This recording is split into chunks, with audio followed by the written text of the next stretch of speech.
계명을 잘 깨달아서 계명을 지켜 행하는 복된 분들이 다 되시기를 예수 그리스도의 이름으로 축원합니다. 우리가 지난 주일을 종려주일로 지켰습니다. 예수님께서 예루살렘에 입성하신 날을 개선의 날, 이렇게 말도 합니다. 어제는 예수님께서 예루살렘에 들어가셔서 무화과 나무를 저주하시고 성전을 청결케 하셨어요. 권위로 말씀하시고 권위로 책망하셨습니다. 그래서 권위의 날이라고 부르기도 합니다. 오늘은 이 예수님께서 여러 가지의 질문을 받습니다. 거기에 대해서 예수님께서 변론하셔서 변론의 날, 이렇게 부르기도 합니다. 예수님께 가지고 온 질문들은 어려운 문제, 그걸 난문이라고 얘기를 합니다. 어려울 난자 써서 어려운 문제 가지고 나와서 묻습니다. 가이사에게 세금을 바치는 것이 옳습니까? 어려운 문제죠. 로마 황제에게 유대인이 이 세금을 바치는 게 옳으냐? 예수님께서 이 문제에 대해서 가이사의 것은 가이사에게, 하나님의 것은 하나님께 바치라고 말씀하십니다. 사두개인들이 부활의 문제를 가지고 나와서 묻습니다. 그때 예수님께서 그 부분에 대해서도 너희가 성경도 하나님의 능력도 알지 못하는 거로 오해하였다고 오해를 바로잡아 주십니다. 오늘은 바리새인 중에 한 사람이 예수님께 가지고 나와서 한 율법사가 예수를 시험하여 이 율법 중에 어느 계명이 크냐, 이렇게 물었던 이 말씀을 가지고 살펴보도록 하겠습니다. 이 어느 계명이 크냐고 하는 질문에 대해서 예수님께서는 두 가지로 답변하셨습니다. 37절에서 마음을 다하고 목숨을 다하고 뜻을 다하여 주 너의 하나님을 사랑하라 하셨으니 이것이 크고 첫째 되는 계명이라고 말씀하셨어요. 이 둘째는 내 이웃을 내 자신과 같이 사랑하라 하셨으니 이 두 계명이 온 율법과 선지자의 강령이라고 말씀하셨습니다. 이 온 율법이라는 말은 모세 오경을 두고 말씀하시는 겁니다. 창세기, 출애굽기, 레위기, 민수기, 신명기, 모세, 이걸 오경이라고 그러는데 율법이라고 그러면 모세 오경을 두고 말합니다.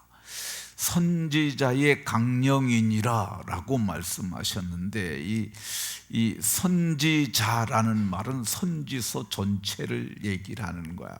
그러니까 율법과 선지자라고 그러면 구약성경 전체를 말하고, 강령이라는 말은 전체를 요약한 것이라는 거야. 정당이나 어떤 단체든지 강령이라는 걸 가지고 있습니다. 근데 구약 성경 전체를 통틀으면은 첫째는 하나님 사랑하는 것, 둘째는 이웃 사랑하는 것이라고 말하셨습니다. 그러니까 하나님 사랑하는 거라는 말씀은 1계명부터 4계명까지 나 외에 다른 신을 내게 잊지 마라, 우상 섬기지 마라, 내 이름을 망령되이 일컫지 말아라, 안식일 지켜라, 이 네 가지 계명을 하나님 사랑하라는 것에 다 묶으셨어요. 그러니까 하나님 사랑하면은 하나님 외에 다른 신을 둘 수가 있겠습니까? 그렇잖아요. 아내를 사랑하는 사람이 다른 여자를 사랑할 수가 있겠어요? 그건 아닌 거죠. 그러니까 그 계명을 묶으셨고, 그리고 5계명부터 부모 공경하라, 이 살인하지 말라, 간음하지 말라, 도적지 말라, 하지 말라, 이 나머지 계명을 내 이웃을 사랑하라는 말씀으로 다 묶으셨어요. 근데 이 이웃을 사랑하면 이웃의 아내와 간음을 하겠습니까? 이웃을 사랑하는데 이웃의 것을 도적질 하겠습니까? 이웃을 사랑하는데 거짓 증언을 해서 사람을 모함할 수가 있겠습니까? 이웃을 사랑하는데 어찌 우리가 그런 것 할 수 있겠습니까? 그러니까 예수님께서 이거를 성경 전체가 말하는 것이 바로 하나님 사랑, 이웃 사랑이라고 예수님께서 이렇게 정리해 주셨습니다. 이게 이제 마지막 고난주간에 가르쳐 주신 말씀이에요. 그런데 예수님께서 잡히시던 날 밤에 최후의 만찬을 하시고 제자들의 발을 씻겨 주시고 저녁 잡수시던 자리에서 일어나셔가지고 발을 씻겨 주시고 제자들에게 새 계명을 주셨어요. 새 계명을 너희에게 주노니 서로 사랑하라. 내가 너희를 사랑한 것 같이 너희도 서로 사랑하라고 이렇게 말씀하셨어요. 시내산에서 영광 가운데 강림하셔서 모세를 불러서 돌판에 십계명을 새겨주셨던 그 하나님이 사람으로 오셔가지고 새 계명을 주셨어요. 서로 사랑하라. 내가 너희를 사랑한 것 같이 너희도 서로 사랑하라고 말씀하셨어요. 너희가 서로 사랑하면 이로써 모든 사람이 너희가 내 제자인 줄 알리라. 진짜 제자, 찐 제자라고 이렇게 말씀하셨어요. 그러면 내가 너희를 사랑한 것 같이 너희도 서로 사랑하라고 하신 이 예수님은 어떤 분이셨느냐? 그는 근본 하나님의 본체시나 빌립보서 2장에 그는 근본이 하나님의 본체, 하나님이시라는 말이에요. 태초에 말씀이 계셨고 말씀이 하나님과 함께 계셨으니 그 말씀이 하나님이라고 말씀하고 말씀이 육신이 되어서 우리 가운데 거하심에 우리가 그 영광을 보니 독생자의 영광이라고 그러잖아요.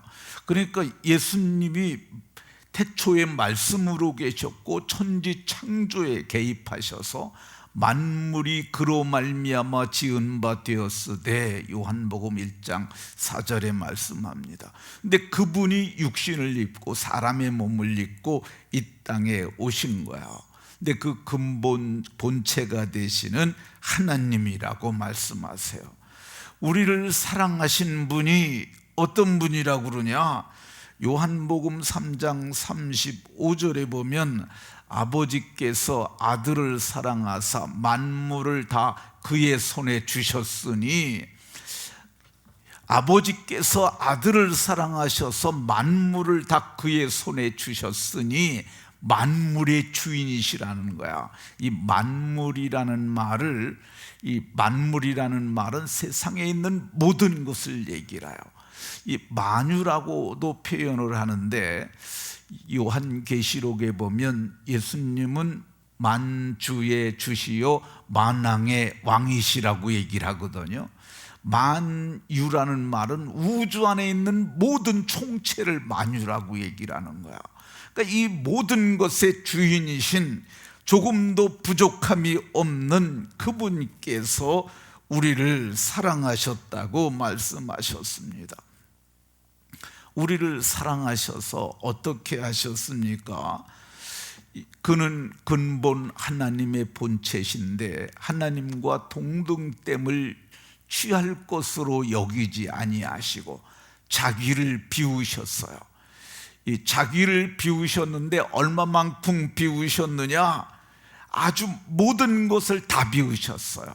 그래서 종의 형체를 가지사 사람의 모양으로 나타나셨고, 그래서 창조주가 세상을 만드신 모든 것을 지으신 그 창조주가 사람들 피조물과 같은 그런 모습으로 낮아지셨어요.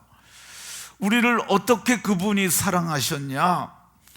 8절에 보면은 죽기까지 복종하셨으니, 죽기까지 복종하셨으니 말과 혀로만 사랑하지 아니하시고 십자가의 죽으심으로 우리를 사랑하셨다고 이렇게 말씀합니다.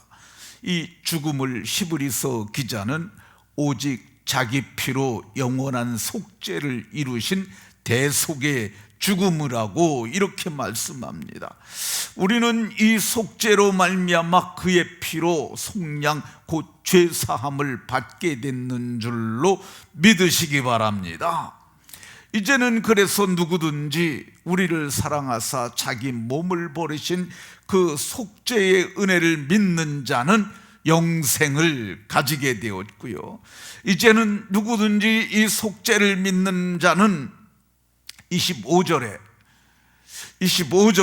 믿는 자는 죽어도 살게 되었고요, 누구든지 이 속죄를 믿는 자는 배에서, 성경의 이름과 같이 그 배에서 생수의 강이 흘러나리라 하셨는데, 이것은 믿는 자의 받을 성령이라고 말씀하셨습니다. 배에서 생수의 강이 흘러난 그런 은혜를, 이 속죄의 은혜를 받은 자들에게 주신다고 이렇게 말씀합니다.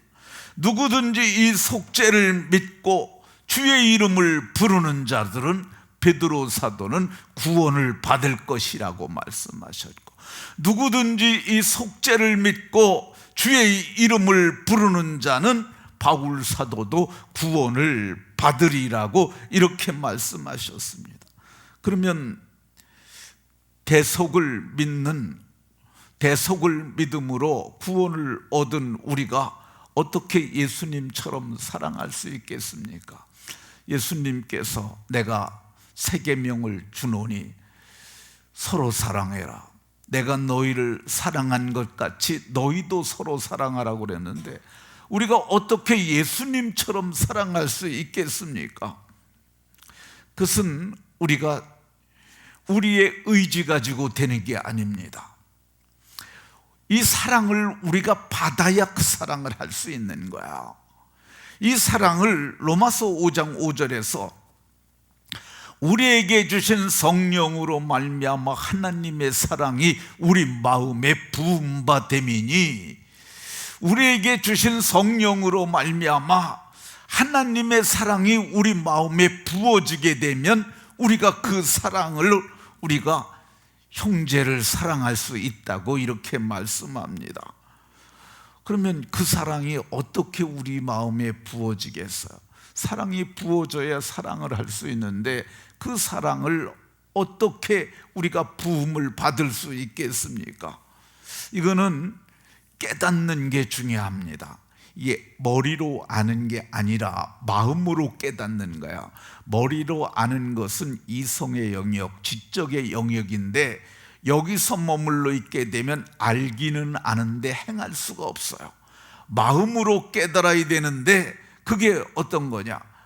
하나님이 우리를 사랑하라 사서 아들 예수님을 주셨고, 예수님은 우리를 사랑하셔서 십자가에서 우리를 위하여 자기 몸을 대속물로 주셨고, 그 은혜에 의하여 믿음으로 말미암아 구원을 받았다는 것을 깨닫는 순간, 나는 지옥에 갈 수밖에 없는데 이 죄를 속량해 주시기 위하여 예수님께서 내 대신 죽었구나, 이걸 마음으로 깨닫는 순간 그리스도의 사랑이 우리 마음에 부어지는 것입니다. 이 사랑이 우리에게 부어질 때 우리가 이 사랑을 가지고 형제를 사랑할 수 있는 줄로 믿으시기 바랍니다. 그러면 이 사랑 가지고, 마음에 부어지는 사랑 가지고 누구 사랑해야 합니까? 성경은 오늘 34절에서 이렇게 말씀합니다. 서로 사랑해라. 내가 너희를 사랑한 것 같이 너희도 서로 사랑하라고 얘기를 합니다. 서로 사랑하라는 게 뭐야? 사람 사랑하라는 거죠.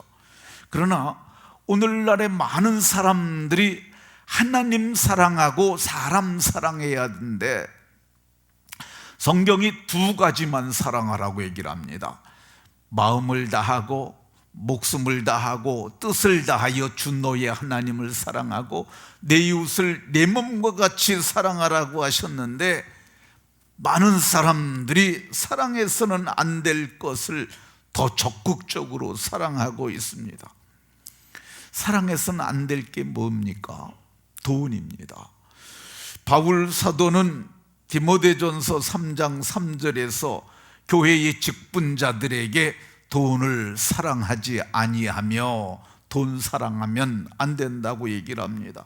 시브리서 기자도 돈을 사랑하지 말고 돈 사랑하지 말라고 모든 그리스도인들에게 말합니다.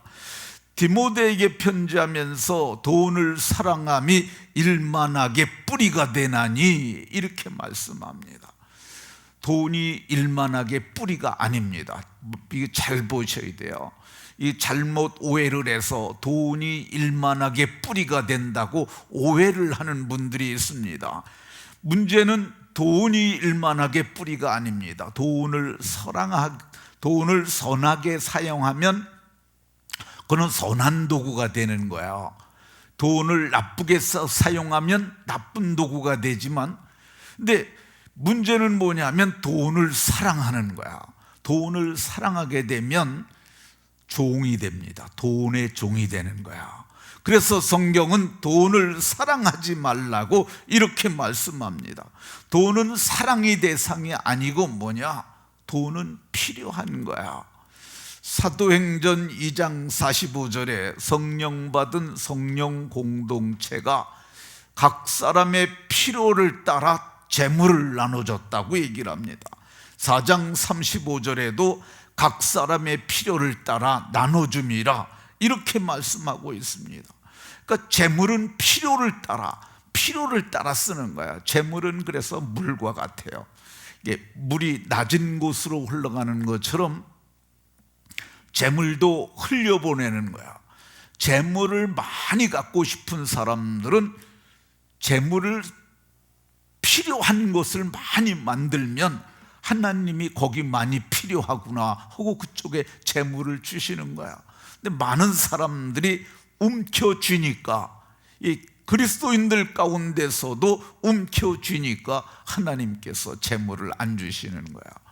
왜 그렇습니까? 재물 주면은 사고 칠 것 같으니까 하나님께서 안 주시는 것입니다. 그러면 사랑해서 안 될 것이 뭐냐? 하나 더 있는데 이 세상 사랑하지 말라고 말씀하십니다. 이 세상에 있는 것 사랑하지 말라고 말씀하십니다. 그 이유는 아버지의 사랑이 그 안에 있지 않다고 말씀합니다. 이 세상에 있는 것 세 가지, 육신의 정욕, 안목의 정욕, 이생의 자랑, 이것들 다 지나가는 것이라고 17절에 이 세상도 지나가고 그 정욕도 지나가니까 이 지나가는 것에 마음 두지 말라고 이렇게 말씀합니다. 그러면 서로 사랑해야 될 대상이 뭡니까? 보는 바 형제를 사랑해야 된다고 요한일서 4장 20절에 눈으로 보이는 바 그 형제를 사랑하라고 얘기를 합니다. 형제를 사랑하지 아니하면서 하나님 사랑하는 자는 이 거짓말하는 것이라고 말씀합니다. 눈에 보이는 형제도 사랑하지 못하면서 보이지 않는 하나님을 사랑한다는 것은 있을 수 없는 것이라고 이렇게 말씀합니다. 이 성경이 말하는 거 보는 바 형제입니다. 내 마음에 드는 형제 사랑하라는 말이 아닙니다. 내가 좋아하는 형제 사랑하라는 말이 아닙니다. 보는 바 형제들을 사랑하라고 성경이 말씀하고 있습니다. 보는 바 형제를 사랑하지 못하는 자는 하나님을 사랑할 수 없느니라 이렇게 단호하게 말씀하고 있습니다. 형제를 사랑하는 자만이 사망에서 생명으로 옮겨졌다고, 사망에서 생명으로 들어갔다고 요한일서 3장 14절에 말씀하고 있습니다. 그럼 우리가 어떻게 해야 하겠습니까? 말과 혀로만 사랑하지 말라고 말씀합니다. 어떻게 사랑해야 합니까? 행함과 진실함으로, 행함과 진실함으로 사랑하라고 말씀합니다. 그러면 행함과 진실함으로 사랑하는 것이 어떻게 하는 거냐? 오직 사랑으로 서로 종노릇하라. 사랑으로 섬기는 거, 그게 사랑으로, 진실함으로 사랑하는 거, 사랑으로 종노릇하는 거야. 종노릇이 뭡니까? 주인이 시키는 거 다 하는 게 종이 아닙니까? 형제를 그래서 주인처럼 생각하고 그렇게 섬겨주는 거야. 그래서 사람에게 하듯 하지 말고 주께 하듯 하라. 모든 사람에게 대해서 주님 대하듯 하라고, 사랑으로 종노릇하라고 말씀합니다. 어떻게 사랑하라고 말씀하시느냐? 내 이웃 사랑하기를 내 자신과 같이 하라. 내 자신, 그러니까 상대의 입장에서 늘 생각하고 하라는 것이죠. 내 입장에서 생각하게 되면 내가 나를 주장하게 되지만은 상대의 입장에 서게 되면 배려를 하게 되는 거예요. 그리스도인의 부족한 것 중에 하나가 배려입니다. 세상 사람들은 뭐 배려가 거의 없지만은 그리스도인들은 넉넉한 마음으로 배려를 해야 되는데, 그게 상대 입장에서 생각하지 않기 때문입니다. 이거는 훈련을 통해서 되어지는 거야. 하루아침에 그게 배려가 되지가 않아요. 근데 시간이 가면서 점점 넓은 마음으로 사람을 이해하고 배려하게 됩니다. 어떻게 사랑해야 하느냐? 고린도전서 13장 4절에 행함과 진실함의 사랑이 나옵니다. 오래 참아야 하고, 온유해야 하고, 시기하지 말아야 하고, 자랑하지 말아야 하고, 교만하지 아니해야 하고, 무례히 행하면 아니 되고, 자기의 유익을 구하면 아니 되고, 성내면 아니 되고, 악한 것을 생각하지 아니하고, 진리와 함께 기뻐하고, 참으며 믿으며 견디는 것, 참으며 믿으며 바라며 견디는 것, 이 네 가지, 참으며 믿으며 바라며 견디는 것, 이거 해야 진실한 사랑이라고 이렇게 말씀합니다. 그러니까 우리가 이거를 원리적으로는 이렇게 하는데 실천은 어디에서 해야 되느냐? 목장 모임하면서 해야 합니다. 목장 모임하면서 정말 행함과 진실함으로 사랑하면은 거기에 성령의 기름 부으심이 있고 은혜의 풍성함이 있어서 목장이 행복해집니다. 목장 모임을 안 하는 그 목장에는요, 이게 없는 거야. 그러니까 이게 이 목장에 이게 있으면은 목장 모임이 기다려집니다. 그리고 목장 모임에 무엇보다도 그걸 우선으로 가요. 거기가 왜 그럽니까? 거기가 행함과 진실함의 사랑이 있는 곳이니까 그렇게 하는 거죠. 교회에서 식사하면서 사람들 많이 있잖아요. 거기서도 행함과 진실함으로 해야 돼요. 우리 다음 세대를 가리키는 반 모임 있잖아요. 영아부, 유치부, 유초등부, 중고등부, 청년부 다 그 모임 때도 이것이 실천되어져야 합니다. 반찬을 나누면서도 우리 이거 해야 합니다. 우리가 가까운 데서부터 이거 해야 합니다. 가정에서 행함과 진실함으로 사랑해야 하고, 교회에서 행함과 진실함으로 사랑해야 하고, 그래서 이 사랑이 교회에서, 이 교회의 울타리를 넘어나가서 성전 밖에서 그것이 행해질 때 하나님은 영광을 받으시고 우리는 은혜를 입게 될 줄로 믿으시기 바랍니다. 기도합니다. 하나님, 이 새벽에 예수님께서 잡히시던 날 밤에 마지막으로 주신 계명, 서로 사랑해라. 내가 너희를 사랑한 것처럼 너희도 서로 사랑하라 하신 말씀을 우리가 상고했습니다. 그리스도의 사랑이 우리 마음에 부음받음으로 성령으로 말미암아 우리가 사랑하게 하여 주옵소서. 행전교회가 사랑이 풍성한 그런 교회 되도록 복 주옵소서.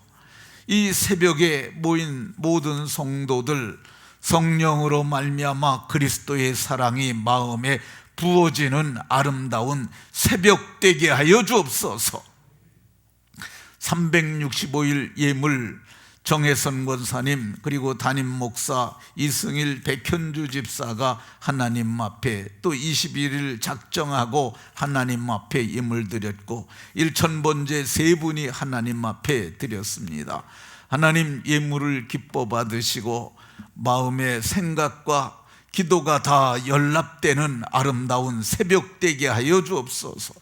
새벽을 깨우고 이 새벽에 나온 귀한 분들이 있습니다. 아버지, 사망에서 생명으로 옮겨진 존귀한 하나님의 백성들입니다. 은혜가 풍성하게 하여 주옵소서. 예수 그리스도의 이름으로 기도하옵나이다. 아멘.